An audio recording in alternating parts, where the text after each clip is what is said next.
Pemirsa, Gunung Marapi yang berada di Kabupaten Agam, Sumatera Barat, Senin pagi, kembali mengeluarkan kolom abu vulkanik dengan ketinggian 2.000 meter dari puncak kawah dan mengarah ke Kabupaten Tanah Datar. Petugas SAR gabungan masih berupaya melakukan evakuasi terhadap warga setempat. Gunung Marapi meletus sekitar pukul 14.54 waktu Indonesia Barat, 3 Desember 2023. Letusan Gunung Marapi kali ini sangat besar, suara dentumannya pun sangat keras hingga terdengar ke kabupaten kota yang berjarak puluhan kilometer dari puncak gunung. Tampak kolom abu keluar dari puncak kawah gunung dan mengarah ke Kabupaten Tanah Datar. Sejak erupsi telah terjadi 36 letusan dan 16 hembusan. Esi, salah seorang warga Mato Aya, Kenagarian Koto Tangah, Kecamatan Tilatang Kamang, Kabupaten Agam, mengaku mendengar suara dentuman seperti dari langit dan seperti gempa, tapi rumah dan tanah tak bergetar. Bunyinya seperti geluduk. Gempa, kayak Nah, gitu, tapi nggak getar gitu ya? Iya. Cuma di langit kan, kirain tadi gempa.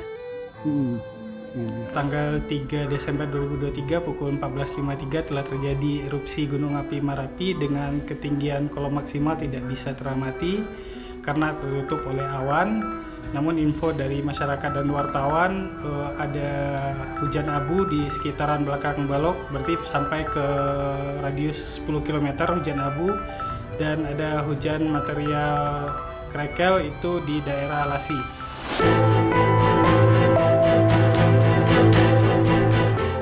Petugas gabungan masih berupaya melakukan evakuasi terhadap puluhan pendaki yang masih terjebak, sedangkan sebagian pendaki yang sudah berhasil dievakuasi dan dilarikan ke RSUD Padang Panjang untuk mendapatkan perawatan akibat luka bakar. Masih ada di atas. Nah, soal erupsi ini kan masih berlanjut, Komandan. Apakah Ya kita nunggu. Jadi ketika kita mau membantu, tentu kita melihat dulu situasi. Ketika situasi itu memungkinkan, baru tim kita, ini tim sudah banyak di atas nih.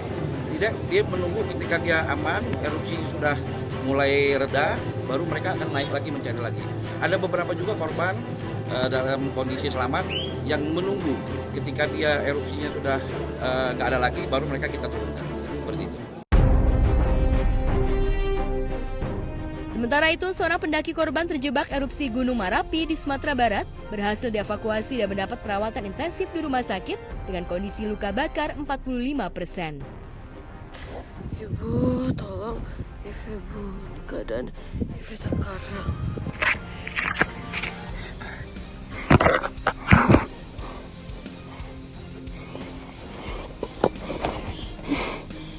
Pertama, saya mau ngucapin innalillahi wa inna ilaihi raji'un buat korban jiwa yang kejadian dari erupsi di gunung itu.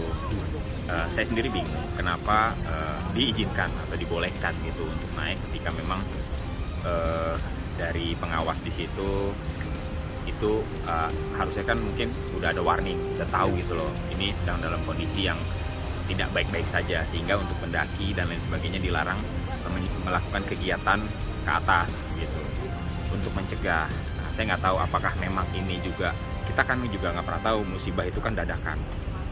Apakah memang tidak ada tanda-tanda atau tidak ada sinyal, warning dan lain sebagainya sehingga para pendaki ini bisa naik ke atas. Dan apesnya pada saat itu terjadilah erupsi.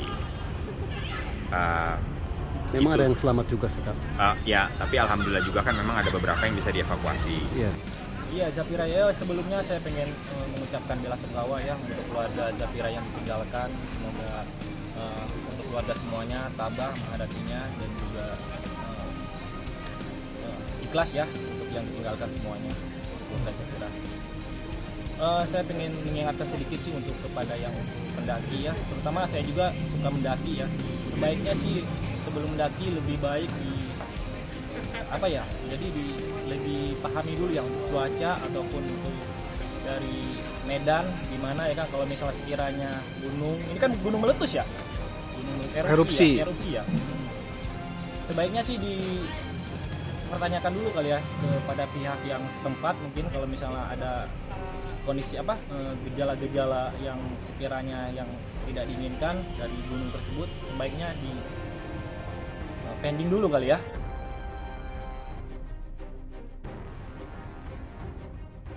Usai di ronsen, korban dibawa ke ruang observasi untuk penanganan medis lebih lanjut.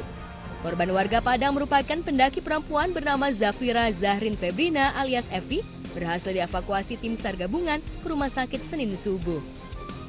Sebelumnya, video selfie korban meminta tolong dengan kondisi sekujur tubuh diselimuti debu vulkanik viral dan korban sempat diisukan meninggal dunia. Pasien erupsi itu ada 6 orang. 6 orang. Itu dengan jenis luka bakar. Lukanya seperti apa itu? Dengan luka bakar, dengan pada wajah, pada tangan, dan pada kepala.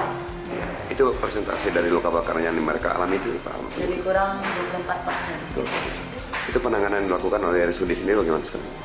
Kita penanganan sesuai dengan medisnya ya. Kalau luka bakar, kalau memang perlu tindakan, kita lakukan tindakan. Tapi saat ini kita melakukan observasi mereka semua. Sementara selain Evi, 2 orang pendaki lainnya dievakuasi ke rumah sakit setelah terjebak erupsi Gunung Marapi yang meletus. Kedua korban tersebut masing-masing perempuan asal Pekanbaru bernama Naomi Simanjuntak terluka akibat jatuh saat menyelamatkan diri dari hujan abu di puncak gunung. Lalu pendaki laki-laki asal Pekanbaru Riau, Aditya Sukirno Putra, menderita luka bakar 5%. Berangkatnya tuh kalau nggak salah hari Jumat siang, cuman dari Pekanbarunya, naiknya Sabtu siang. Tahunya Dia terjebak.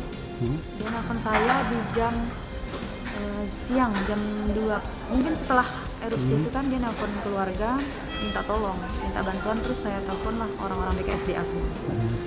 Ya kayak gini lah, runtuh tapi alhamdulillah sadar. Ya, luka bakar di beberapa tempat, sama leheran. Serombongan waktu pergi ke naik gunung dari Pekanbaru? Belum ada yang kabarnya sampai sekarang. Tahu berapa orangnya? 7. Oh, 7 orang. 6 yang dari Pekanbaru, 1 dari sini. Oh gitu. Tapi satu tim dia 7. Ini satu pasien itu kondisi 45% luka bakar. Kemudian yang kedua itu 5%. Kemudian pasien yang ketiga pasien yang jatuh. Nah, jadi ada 3 orang pasien yang sudah ditangani. Mungkin satu pasien dengan kondisi luka bakar 45% ini kita akan pantau secara intensif, secara terus-menerus ya perkembangannya. Kita sudah berkoordinasi dengan tim DVI Polda Sumbar. Kita sudah diminta untuk menyiapkan postmortemnya. Jadi kita sudah menyiapkan dari tadi pagi dengan seluruh tim kita, termasuk dengan ahli forensik, kesiapan ruangan-ruangan kita untuk melakukan pemeriksaan nanti. Kita kan nggak pernah tahu adanya musibah ya, tujuannya dia kan ngedaki buat olahraga juga, terus juga bisa dibilang tuh kayak hiburannya dia kan. Emang ada orang yang tertentu suka sama mendaki gunung kan gitu. Nah tapi kalau dengan adanya tiba-tiba musibah seperti itu, tiba-tiba adanya Merapi, terus akhirnya dia yang jadi korban kayak gitu kan sedih banget pasti kan. Siapa sih yang mau? Kalau tahu pasti kan nggak akan jadi ngedaki gunungnya kan gitu loh. Tapi akhirnya itu kejadian, kita nggak bisa menghindari juga. Kita kan manusia cuma bisa berencana, tapi Allah yang nentuin gitu loh. Jadinya untung Allah masih kasih dia fasilitas adanya handphone di sekitarnya. Terus akhirnya dia bisa pakai, untung bisa kepikiran untuk pakai handphonenya untuk ngabarin keluarganya. Pasti sedih banget, aku yakin banget keluarganya pasti sedih banget ngelihat keadaan anaknya seperti itu. Dan harapan aku sih bisa cepat pulih, membaik.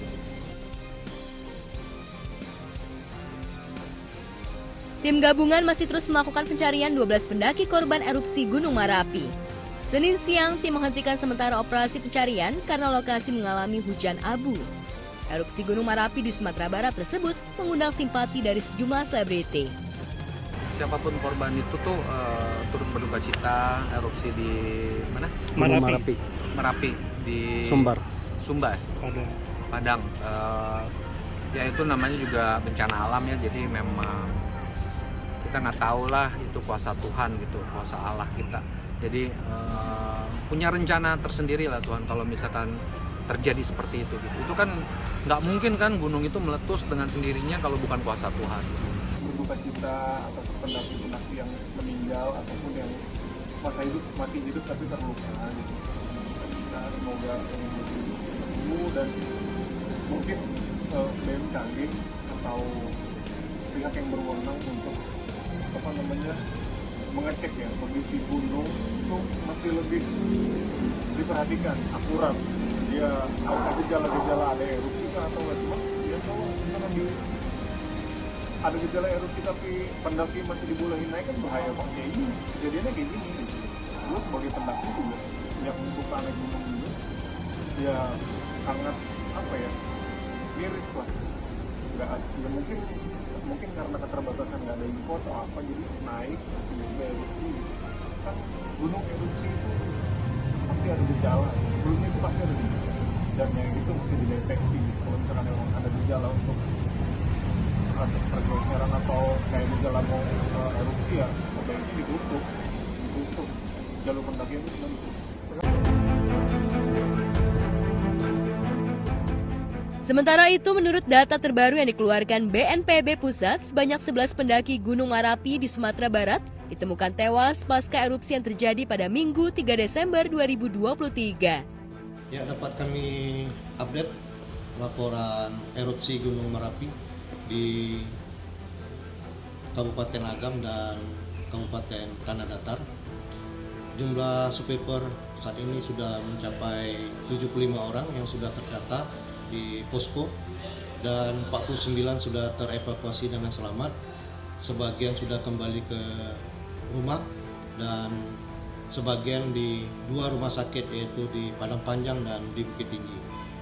Dan selanjutnya untuk pencarian sampai pukul 07.10 waktu Indonesia bagian Barat, tim gabungan sudah berhasil menemukan 3 orang selamat dan 11 orang dalam keadaan Mike Delta, dan saat ini lagi proses evakuasi dari puncak ke bawah. Namanya Muhammad Al-Fikri. Terakhir kontak kapan, Bu? Kemarin tuh sempat mau ditelepon di WA jam 11. Masuk tapi nggak direspon. Jam 11 siang, berarti sebelum erupsi ya? Iya. Nah, habis itu udah nggak ada kontak, udah hilang sinyal kayaknya. Teknisnya pertama kita kumpulir dulu data antemortemnya, yaitu data antemortem itu data orang hilang.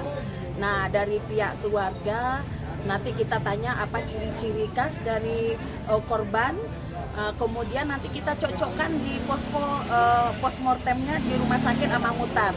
Jadi kebetulan posko postmortemnya kita laksanakan di Rumah Sakit Amak Mutar Bukit Tinggi. Nah, nanti dari posko postmortem kita cocokkan data yang ada di dalam kamar jenazah, kita cocokkan dengan data antemortem. Nah, kalau max, kalau cocok datanya baru kita serahkan ke pihak keluarga.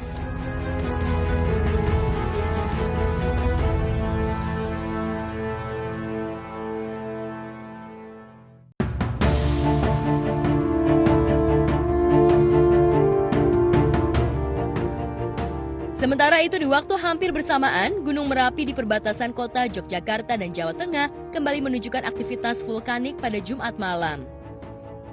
Kondisi itu terekam kamera pemantau dari Balai Penyelidikan dan Pengembangan Teknologi Kebencanaan Geologi BPPTKG Yogyakarta. Nah, ini jalan lereng Pak, nih Pak. Terus ya, kenapa luncurannya terus nih? Ini, makanya ini baru dan. Jadi ini kotak mengepul dhuwur. Nah nih ya. Terus nih boten leren. Dalam semalam, Gunung Merapi tersebut mengeluarkan 2 kali guguran awan panas. Pertama dengan jarak luncur sejauh 2000 meter mengarah ke barat daya Kali Bebeng. Letusan kedua terjadi dengan jarak luncur sejauh 1200 meter mengarah ke selatan Kali Boyong. Warga di wilayah lereng Gunung Merapi dihimbau tetap siaga saat potensi semburan awan panas yang dapat kembali terjadi sewaktu-waktu. Aktivitas vulkanik Gunung Merapi saat ini masih ditetapkan pada level 3 siaga. Lantas apa tanggapan pemuka agama dilihat dari sudut agama dengan munculnya 2 fenomena alam yang terjadi hampir secara bersamaan yang terjadi di penghujung akhir tahun. Ya, artinya kenapa sih fenomena alam ini terjadi di akhir tahun? Kita lihat sejarah kisah bagaimana Aceh dilanda tsunami, dan juga di Makassar, katakan di Sulawesi itu di akhir tahun juga Desember, juga bahkan di salah satu daerah Desember juga. Ada apa di bulan Desember? Berkunjung akhir tahun. Artinya supaya Allah Subhanahu wa Ta'ala menyadarkan manusia sudah melampaui batas dan berbagai macam kegiatan yang Allah nggak rela.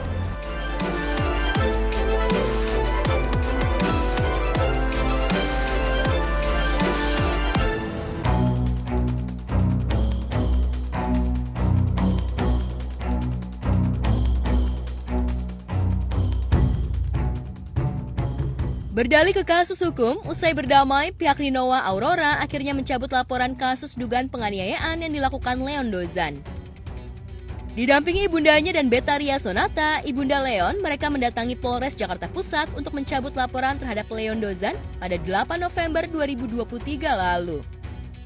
Keluarga Rinoa berharap langkah damai ini bisa diterima oleh pihak kepolisian. Hari ini kita agenda kita akan ke Polres Metro untuk cabut laporan yang kita laporkan. Satu kalimat ya, alhamdulillah, itu aja udah cukup. Ngomong diri dah. Ya, karena Leon udah banyak berubah. Tapi statusnya masih pacaran seperti apa sih mungkin Karina? Lihat aja. Nah, satu hal lagi ya. Iya. Satu hal lagi nih.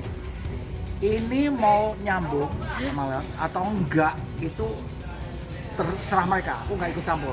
Sama ini yang di atas, Gusti Allah ya, yang ikut campur. Saya nggak ikut campur. Cuma hari ini 4 Desember tahun 2022 ini udah jadi anak saya. Panggil saya bukan om lagi. Apa tuh jadi? Papa nih, enak. Ngomong. Papi apa papa? Ayo kalau menaduk papi kali ya. Daddy. Apa dong ngomong? Oh papi katanya. Nanti aja ya, lanjut ya. Berikut ya. Berarti hari ini langsung ke Polres nih Om ya. Oke ya, sampai ketemu. Makasih Om. Yuk.